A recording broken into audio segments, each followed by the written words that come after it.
Hey friends, Lee Brown here and welcome back to My Kitchen, My Rules. If I show you 2 ingredients, you're gonna know exactly what we're making today, even if you forgot to click on the title.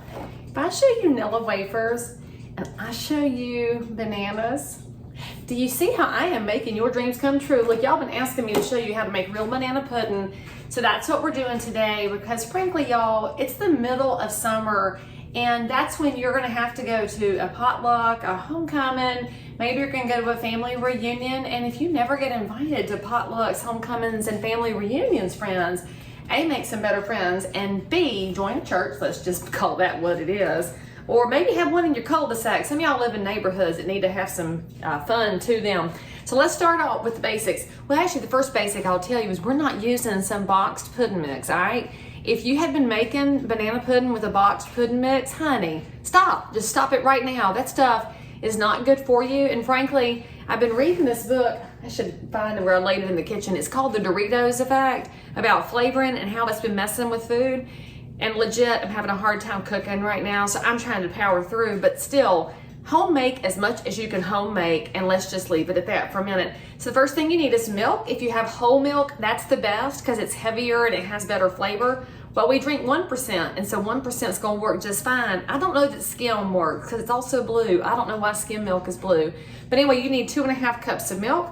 So let me just pour that up. For those of y'all that are new to cooking, I would remind you that there's 2 different kinds of measures you have to have in your kitchen. You have liquid measures, and then you have dry measures, and the volume is different in them. So if you don't have all those different things, take it up a notch, all right? So let's put that in a saucepan over here on the stove, where we're gonna drop in our 2.5 cups of milk.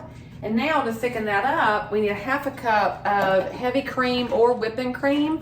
If you have half and half, that's not quite the same thing. You'd have to add some butter to it. But let me open this up. Look, I didn't even pull the plug. So hey, how y'all doing? Look, as usual, I'm not 100% prepared here because this is exactly how My Kitchen, My Rules operates. All right, so we need 1/2 cup of this and boom, boom, boom. Now this is not like melt and Cool Whip. Don't do that, that's full of sugars, and let's just be real. We might need that later though. Now we're gonna put that on a medium heat so it can cook amongst itself. And that is started. Let me move this out of the way. And get my little towel here, because y'all know I don't like a dirty countertop. I just can't do it. All right, now while that is gonna come to a simmer over here, let me get my little wooden spoon out, because you have to stir it regularly to make sure that it does not get nasty. All right, so we're just gonna let that simmer. While that's getting ready, let's get our mixing bowl here. Oh, I gotta move my camera. I'm trying so hard. Y'all leave me so much feedback and I really greatly appreciate it. All right, so now we need 1 regular egg. If you didn't know, I have chickens now. I'm so excited. So now our eggs are like all different colors, which is the best part. And the taste, crazy. Backyard eggs are amazing. So if you live near me and you need some eggs, you need to get on my little subscription list because look, it's crazy. And you can come hug and hold the chickens too because they're delightful. All right, so we need 1 full egg. Then we need 2 egg yolks. So let me pull the yolks here. One thing you ought to know about eggs, if you didn't know this, you don't have to refrigerate them unless you've washed them because it takes that outer layer off. And so we don't wash our eggs until we're ready to use them. And before y'all get nervous, I did wash these before I started the camera. I just don't like to make y'all watch everything. Now, again, something else I'm learning. Now, when you're going to use the yolks for your recipe, save the whites because they make a really good breakfast, and you could scramble your whites, and that's lower cholesterol or whatever. They charge you extra for that at the hotel when you want an omelet. All right, so there we go. That yolk broke. If your yolk breaks, by the way, that's all right. You can go on and use it. Look. And I got a little bit of yolk over here in my whites. That's okay too, but if you're making things like meringues and angel food cakes, you can't get yolk in there because it destroys it. I'll just tell you that. All right, so we got our 2 things of egg, and now you know what we need, right? I moved it in slow motion. Whoa! I mean, seriously, how do you make any dessert without Dixie Crystals? I mean, honestly, I just don't think it's possible. And I know that y'all understand because you watch my channel. You're not here for healthy things, you're here for good things, right? And this is, of course, my container. For those of y'all that ask where I got this container, I bought it at the Walmart about 25 years ago, and I don't think the Walmart sells them anymore. I've hunted for it, and so if you see one somewhere, imagine you should grab it up. All right, so we need 3/4 of a cup of sugar. Make sure I don't have any lumps in there. 1 and a 2 and 3/4 of a cup. Now, those of y'all that are aficionados of my channel, you're like, but Lee, you used the whole bit, you didn't short it. Yeah, it's banana pudding, so some things are a little bit more sacred than others. All right, so there's our 3/4 cup of sugar. Now we need some cornstarch. I'm using Argo cornstarch because it's pure and doesn't have any gluten. I think this is the non-GMO one too, right? I remember I looked at that once upon a time. I hope this is that one because I'm gonna get mad if it's not. All right, so we have 4½ tablespoons. Why? This is your thickener. If y'all ever wonder what cornstarch is for, it's for making gravy or for a thickener and things. And this is gonna replicate what your store-bought pudding would do. So we need 4½ tablespoons of that. 2, 3, 4½ We're gonna eyeball it. And there we go, shazam. All right. And now we will whisk that up nicely. All right. I do enjoy cornstarch. Is kind of magical, actually. And if you do really good home things with your kids, if you're a homeschooler or a home crafter, there's 1,000 things you can do with cornstarch. You can make your own Play-Doh and all kinds of little cool crafty things. And I know that the homeschool crowd is growing. This is actually something you should be doing with your kids, y'all. Teach them how to cook while you're homeschooling. And even if you're not homeschooling, teach them how to cook, because this is math and science and supper. Boom, all in one. All right, so we got that whisked up. It's blended nicely. Now let's see if our milk's hot over here. And it's not quite there yet. Check the surface. I did cut that on, right? I did cut it on. Sometimes you have to check. All right, while that is getting ready, let's see. I guess we'll just wait for a second. I guess I can go ahead and cut my butter while I'm waiting. Let's cut butter. Y'all want to cut butter? Oh, so exciting. All right, I have my little cutting board here, wherever it's at.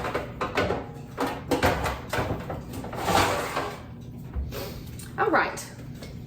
Let's see if my camera here is on. Now we're going to need 4 tablespoons of butter. So while my milk is heating up, I'm going to cut my butter. You know what? I'm going to get this Cutco knife that they sent to me, because Cutco is like the coolest thing ever. And this one says My Kitchen, My Rules. And it's a little bit overkill to cut butter with this big knife, but it's my kitchen and I get to use my big fancy knife. But now I got to pay attention because Cutco is so sharp. I lost a knuckle to them one time. Y'all know how that happens in the kitchen, but you got to get supper ready. And it's just extra iron, even though it's good. So let me cut this up. Now when I talk about cutting butter, what you'll find is that it will mix in better and it will disperse better if you don't necessarily want to melt it, because we don't need to always melt our butter, because then it will change the consistency of the pudding. All right, so we are gonna, actually I'm probably just gonna cube it, and that's the easiest way to go. So we'll just make little pieces of butter here. And it doesn't matter if it's salted or unsalted. So when you see that at the grocery store, don't be stressed out, friends. Just get you some of both and have it on hand for whatever you're fixing to make. And I like to keep butter on hand. By the way, whenever it's on sale, when your butter is BOGO, it freezes. So did you know that? Freeze your butter. It doesn't hurt a thing. And as food costs keep going up and inflation is worrying our nerves, when you get a chance to buy something on BOGO, look, do it, all right? In fact, I was really glad we got a stand freezer a long time ago, because I like to pre-make casseroles and put meat up, and now I got a place to put my BOGO stuff. All right. Now that's all chopped up and ready to roll. But milk's still not hot yet. When we get our milk hot, I'll also tell y'all a little secret. You gotta be careful the amounts you put into your eggs at any one time, or else they will just scramble themselves right up and cook, and we do not want that. We want our eggs to do what we want them to do when we want them to do it. We don't have to take control of your eggs, friends. All right, let's just get a little creative with that. My friend Kit Fitzgerald told me she'd learn me some knife skills, and she hasn't done it yet. So Kit, if you watch this, I'm holding you to it, honey. All right, now that's all chopped up and ready. Let's see if these eggs are hot yet. All right. Okay, that's fairly warm. So now let's move the camera over here.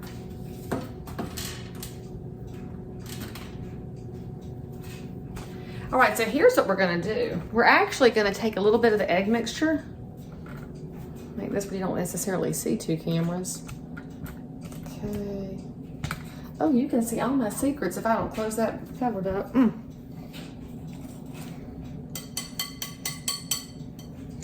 All right, so in our egg mixture, it's eggs and sugar, and it's very thick. It's got viscosity, like we say during a NASCAR race. We talk about the viscosity of things. So what we're gonna do is actually get our little wooden spoon. Move my knives out of the way here. It's kind of messy on my cooktop. I wanna put just a little bit in my eggs to bring the temperature up. Mix that in real quick. I get a towel, that's gonna burn on the stovetop. Lord, where'd my towel go? Here it is, okay. We'll keep that on the heat. Because what I'm doing when I mix in a little bit of the milk to the eggs is raising the temperature of the eggs so that they don't start cooking prematurely, all right? So we're just gonna gently get that mixed in, and don't stop or else your eggs will cook, and we don't want our eggs to cook yet. We do want them to cook, I mean, eventually, obviously. So we're gonna mix that in. This is very zen, having a zen moment right now. This zen moment of stirring eggs. All right, now we are gonna pour that into the rest of our hot milk.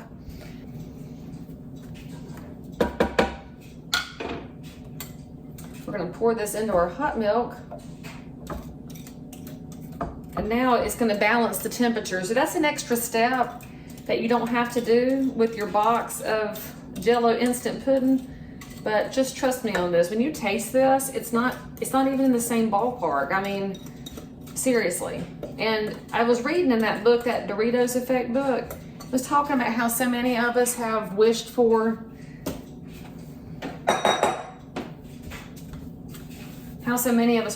the things our grandmothers make. And y'all hear me talk about my grandmothers all the time and how things just don't taste the same.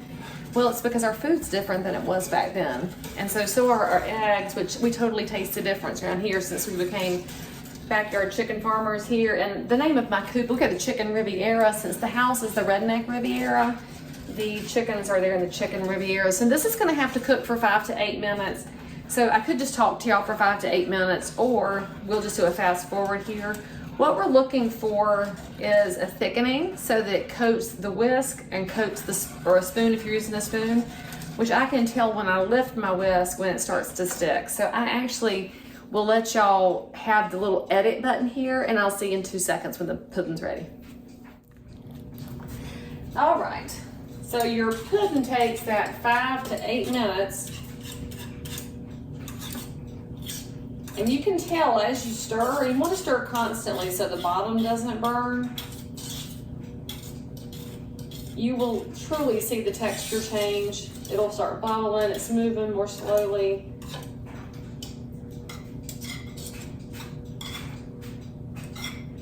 It doesn't even come up with the whisk now, so I'll turn my heat off. All right, let's change gears here. Okay. Oh, I heard it block one more time, okay. All right, so here's what it looks like when it comes off the heat. You've got this whole, it doesn't come up with the whisk, but you can tell the texture has changed. And isn't that amazing? See, it doesn't take that much longer, right? So now you're just sitting there thinking, Lee Brown, I'm fixing homemade vanilla pudding from here on out, right? So now we're gonna mix in our butter that we chopped up. So get all that into your hot pudding mix here. And now you understand why we chopped it, so it will disperse itself appropriately in there. We also need some vanilla flavoring, and I've got the stuff my friend Penny made for me, so homemade vanilla extract. And we need 2 tablespoons of that. So 1, 2, or 3, because we like the flavor. All right. And then we need a little salt. So you need about a half a teaspoon of salt. And I wish I could do the Justin Wilson trick for y'all, because if y'all remember Justin Wilson and the Cajun Cook, like he could measure it in his hand and prove to you that he did it, and I can do the same thing. So excited. I'm not gonna do it today because I don't have my half teaspoon measure out. So now let's stir that in, get that butter melted, get the salt and the vanilla dispersed. So now you're probably thinking, but Lee, it's not smooth anymore. Oh, give it a minute, friends. Give it a minute. Let it smooth out here. Let it melt. And then as soon as you get it melted in and dispersed, if you still have a lot of lumps, you can sieve it. I frankly am not ever gonna add that step in, right? I'd rather stir it than have to get out something else to wash and clean. Then it's got to cool. So you can put a little piece of saran wrap on the top so that nothing else will mess it up. Because did y'all know that that's the secret to not getting the skin on the top of it, is a piece of saran wrap on top, right? So you learn all kind of things when you pay attention to the mouths in the church. All right, so let's do one more good stir here. Make sure you got all the lumps out, all the butter's mixed in. Drop our saran wrap on top to keep the skin out. And now it's gonna sit in the fridge for about an hour, and it's gotta be completely cold or else your banana pudding won't be right. So go get this in the fridge, and then we're going to do the assembly. I'll see you in a second. Okay, now comes the fun part, assembly. Your pudding should come out of the fridge chilled, and you'll see that the consistency is exactly what vanilla pudding looks like. So I want you to tell me in the comments if you are never, ever, ever again gonna make boxed vanilla pudding, because you could stop right here and just eat pudding. You know, say you had your wisdom teeth out, or you just need something soft to eat. Like when I fell and face planted when I was running, I had to eat a lot of pudding because I couldn't work my teeth, but here we are. So the next thing you need is a bowl. Now I'm using a pretty bowl because I can. Now you could use a square bowl, a corning dish. I mean, honestly, it doesn't matter what dish you use, friend. This is your kitchen too, right? So I'm gonna use a pretty bowl. Because let's all tell the truth. We need to use our fine china and our fine crystal more often. And if you don't have any and you're thinking, Lee Brown, that's fine, you have some. Look, go to any yard sale or estate sale. It fairly breaks my heart that people don't want this good stuff anymore. So go get it from somebody else's grandma and you enjoy it, okay? So now anyway, you need 4 bananas. There's a lot of discussion in banana pudding world about whether you want them slightly green, all the way yellow, a little bit of brown. I'm that person that likes my bananas slightly on the green side because I like that texture better. But you know, because I have a mix in my family, we have a couple on this bunch, a little bit green, couple with a little bit of spots. I don't want a straight brown banana. If you have those, then make sure you go to my recipe for really good banana bread, because that's what brown bananas are for. You need them to hold up. And now let's get your Nilla wafers out. And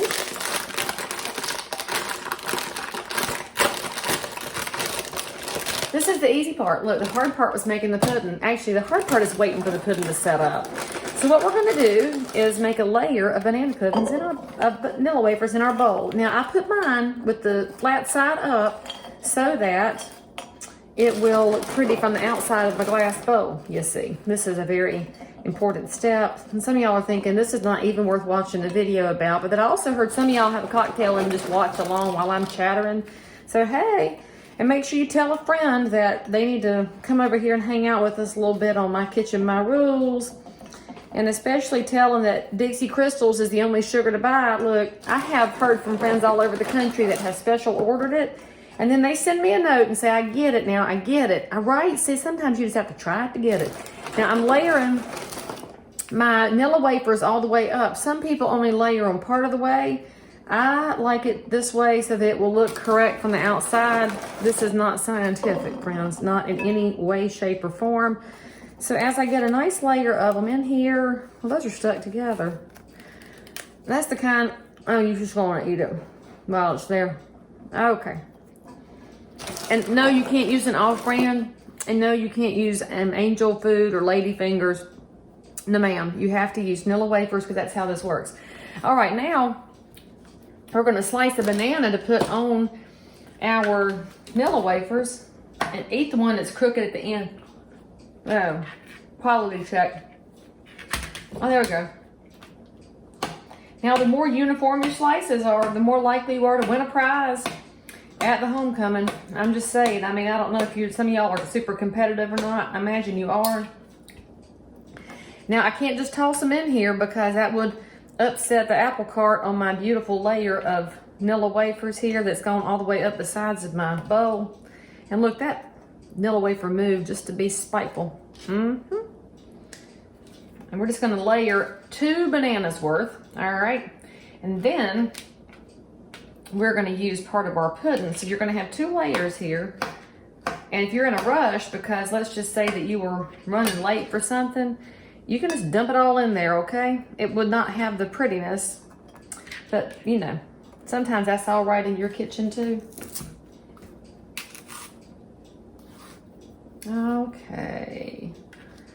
It's taking all of my willpower not to just eat this banana straight out while I'm cooking.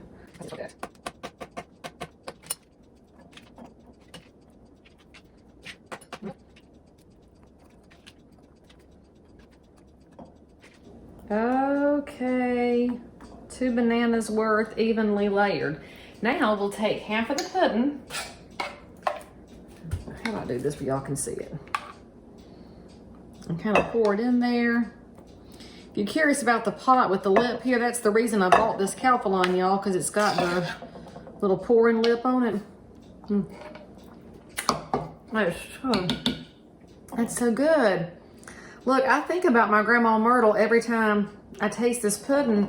And friends, that's why you cook at home, look. And that's why you feed your family. You don't just eat takeout all the time, because one day you're going to be dead. And I want somebody to remember me when I'm gone, and hopefully while their mouth is full, because that's a happy, happy memory. And I think y'all know this too in your heart of hearts, and that's why you're here hanging out with me on My Kitchen, My Rules. And if you need all my recipes, you know I put them in a cookbook. And somebody said, Lee, why do you have tomato sandwiches in there? And I said, because the world is full of people who don't know things, and so I'm just trying to help them out. All right. Now, oh, that messed up my layer. Okay. I know I'm being persnickety, but y'all, it's in my good bowl, you see. That's why it's got to be perfect. Now, we're going to do another layer of, some of y'all are probably horrified that I keep licking and eating, but you know, it's my kitchen. You don't have to be in here with me. Okay. Now we're going to put another layer of Nilla wafers in. This one doesn't have to be quite as perfect because it's not as visible from the outside of the bowl. So we're just going to lay them on in here on top. Now you will see people that make them in a beautiful 9x13. They make all kinds of designs on the top with different kinds of cookies and such. I'm old school, y'all. Old school. I also don't crush my Nilla wafers because I think that's an abomination in the sight of the Lord to crush your Nilla wafers in banana pudding. And I don't know if that's biblical or not. It might be. It might be in the Apocrypha or something. All right, let's see. All right. We got to have our 2 more bananas here.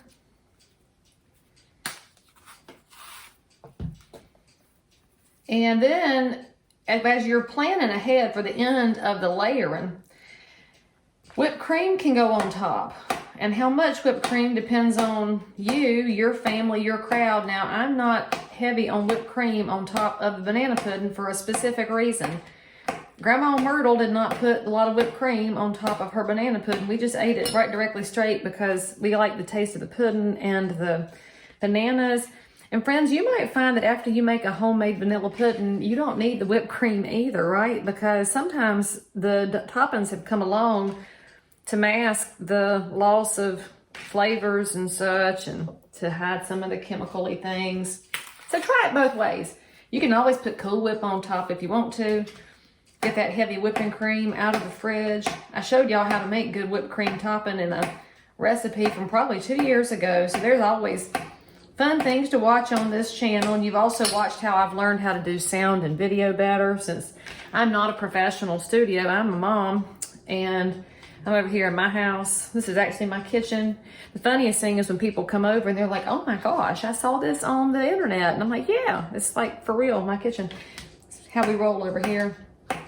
And in fact, if you want a kitchen like this, you know I'm a realtor, right? I can't necessarily find you the perfect kitchen in today's market, but I can find you a house that we could turn into the perfect kitchen. See, it's all about making things work. Okay, got that layer in there. I know y'all are ready to eat right through the computer screen. I feel y'all on that because I want to eat it now instead of just showing it to y'all. Let's put the rest of our pudding in there on top. And I may have to go in and put some extra Nilla wafers up at the edges just to finish off the top layer.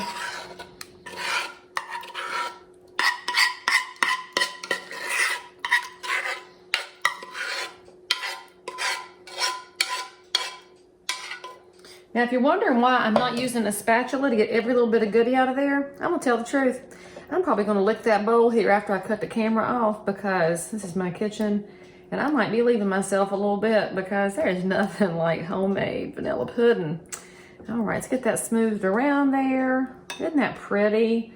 See, now y'all are thinking, that is right, you should use your crystal bowl more often. And then to finish the whole thing off, let's cover up that banana that jumped up out of nowhere, because that's not how we roll over here. Okay, now, last thing, let's put one more layer of Nilla wafers on the top, just so everybody know what it is. And now you put the round side up. See, I know this sounds crazy, but I like the things to go the right way. That's how we roll. And you can make a smiley face if you want to. You could decorate with your wafers. I'm making a circle all the way around the edge. And it won't be perfectly symmetrical because, friends, it does not have to be perfect, but you will use a whole box of Nilla wafers. So if your children are like mine and they like to rummage around in the pantry, they will land on a box of Nilla wafers. And if your children are like mine, you will come back on that box of Nilla wafers. It'll still be in your pantry, but it will be empty. And so I have a special place in the pantry for the banana pudding Nilla wafers, so they will not be messed with by the children. And that's how we roll. So let me just use the ones I have left in here. I guess we'll put one in the middle. Boomski. Oh, there's a couple more. Let's just make a oddball design. Yeah, I don't really know what that design is, but I imagine somebody could think of a name for it. And that's it, friends. That is a real Southern homemade banana pudding. I can't wait to hear how yours turns out. Put me a picture down here in the comments. Subscribe. Give us 5 stars. Go buy some Dixie Crystals. And most importantly, come back and see me over here next time on My Kitchen, My Rules.